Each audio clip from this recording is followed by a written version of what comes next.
Spacey shit. So here in the UK the weather has not improved. We've had no clear nights, hardly any opportunities to go out and try my new filter, go on nightscapes. So I thought I'd brush up on my editing skills. So today I'm going to show you how to use the new Viralux Hypermetric Stretch within Siril. If you want the full technical deep dive, you absolutely need to check out Rich at Deep Space Astro. I'll leave a link for his channel down there somewhere. He knows everything there is to know about Siril, and quite frankly us mere mortals would be completely lost without his tutorials. Okay, so let's jump straight in. Before we jump in, you'll need to install the script in Siril. So go to scripts, get scripts, then you can either scroll through the list or start typing in Viralux Hypermetric Stretch. If you're lazy like me, I just scroll down to find it. Once it pops up, select it and click apply, and just like that the script is ready for you to use in your processing workflow. Okay, so at this point I've got my stacked image loaded into Siril. I'm going to change my preview mode to auto stretch. The first thing I'm going to do is the usual prep. So I'm going to crop the image.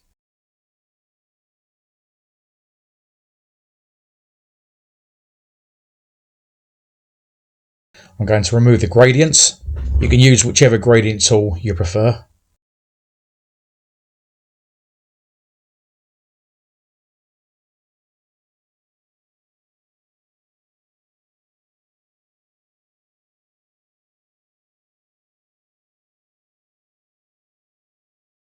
And then I'm going to plate solve.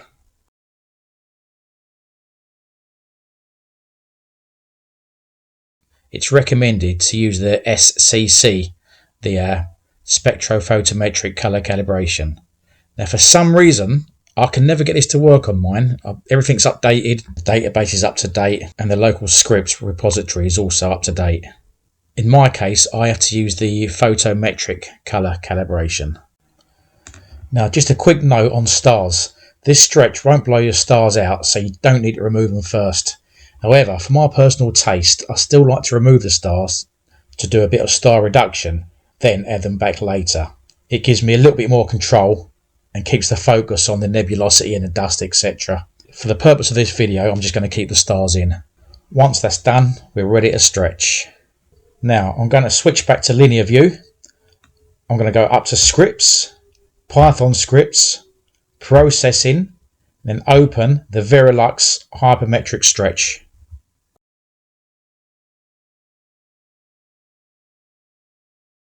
For processing mode, I'm choosing ready to use. For your sensor, if you know what your sensor is, select that. If you're not too sure of your sensor, just use the recommended sensor profile, the Rec 709. It'll be the first one that comes up anyway. Next, I'm going to turn on live preview. This shows exactly what the stretch will look like before I apply it. I can zoom in and out using the mouse wheel, resize the window, hold down the left mouse button to move it around, or click fit to see the whole image. Now for the main setting, target background. I'll start at 0.20, which is the default. Lower numbers give you more contrast and a darker image. Higher numbers make the image brighter and flatter. Next I'm going to click auto calibrate. If I want to tweak it, I'll just change the background value, click auto calibrate again and check the result in the live preview. Just underneath the green live preview button, you'll see another option that says protect B. This controls how much the bright star cores are protected during the stretch. Higher values keep the stars tighter and stop them blowing out. Lower values push the highlights harder. In most cases you don't need to touch this, but if you do change it, make sure you click auto calibrate again because it affects the stretch strength. Near the bottom is a slider called chromatic preservation. It's set to 1 by default to preserve accurate colours. If the colours in the image look too vivid, I can lower this slightly and just watch the preview update itself. Once I'm happy with how it looks, I'll simply just press the process button. And that's the stretch done.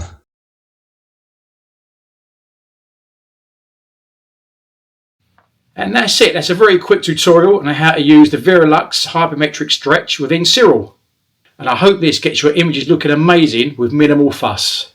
If you have any questions, drop them in the comments. And of course, don't forget to like and subscribe. And I wish you all a very Merry Christmas.